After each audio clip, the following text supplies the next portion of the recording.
وما أرسلناك إلا رحمة للعالمين.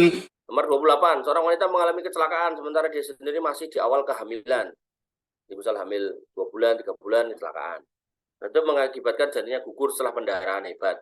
Ini yang saya bilang tadi. Jadi bahasanya bukan aborsi ya, tapi mengeluarkan janin. Aborsi itu kesannya itu membunuhnya. Tapi ini lebih kepada ada kondisi darurat, janinnya meninggal di dalam perut, dan ini di awal kehamilan. Apakah dia boleh membatalkan puasanya atau dia harus melanjutkan puasa? Nah, maka jawab beliau, bila tidak puasa apakah dia berdosa? Artinya kalau nggak puasa, dia mengatakan ya, wanita hamil tidak haid. Ini umumnya ya, sebagaimana dikatakan oleh Imam Ahmad. Maka perempuan-perempuan itu mengetahui kehamilan dengan berhentinya haid. Secara umum wanita yang hamil itu nggak haid. Bagaimana dikatakan oleh Sang Pencipta yaitu Allah Subhanahu Wa Taala sebagai asupan bagi janin di dalam kandungan ibunya, sehingga ketika kehamilan terbentuk maka haid itu berhenti. Tetapi sebagian wanita hamil kadang mengalami haid sesuai kebiasaannya sebelum hamil. Yang seperti ini haidnya dihukumi haid yang hakiki karena haidnya berlanjut dan tidak terpengaruh oleh kehamilan. Jadi hamil bulan 1, 2 itu dia haid terus.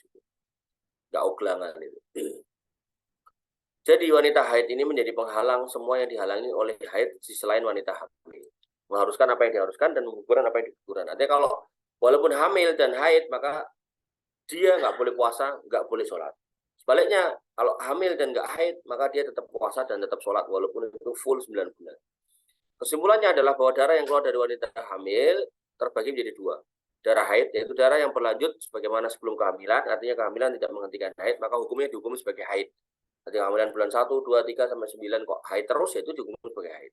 Kedua, darah yang tidak biasa muncul pada saat kehamilan disebabkan suatu kejadian seperti kecelakaan tadi atau benda berat jatuh atau kecapean, maka darah itu dihukumi bukan haid melainkan darah penyakit. Atas dasar itu maka darah itu tidak menghalanginya untuk mengerjakan sholat maupun puasa, melainkan dia masuk kategori wanita suci. Namun, jika kejadian itu mengakibatkan keguguran janinnya tadi, maka hukumnya seperti yang dikatakan para ulama, jika janin itu gugur dan telah tampak padanya bentuk manusia, maka darahnya dihitung sebagai darah nifas.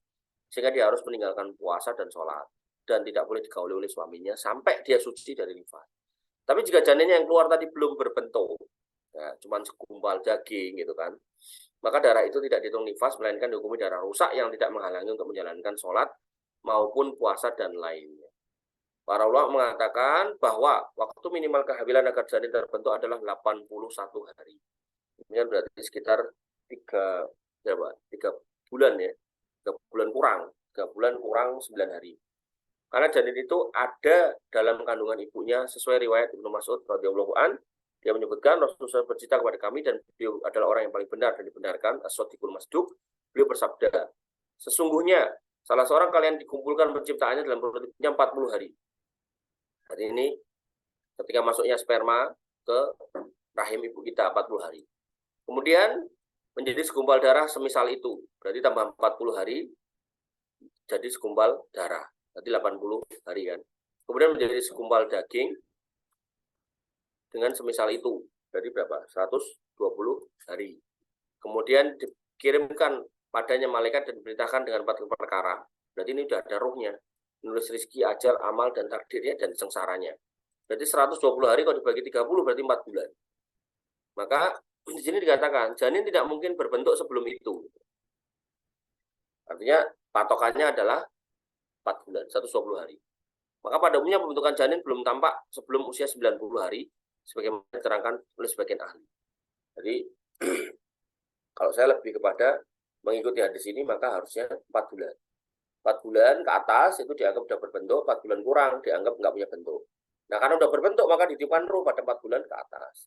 Tapi kalau mau mengikuti pendapat Syekh Utsaimin tadi, yaitu 81 hari, maka ya silakan. 81 hari. Intinya, kalau masih sebulan, 2 bulan, maka itu dianggap tidak berbentuk. Sehingga, kalau kemudian harus keguguran, atau kemudian pendarahan, maka darah yang keluar itu tidak dihitung sebagai darah nifas, tapi darah penyakit. Allah Ta'ala. Demikian yang bisa kita sampaikan dan kita diskusikan. Kurang lebih mohon maaf. Assalamualaikum warahmatullahi wabarakatuh. Assalamualaikum warahmatullahi wabarakatuh.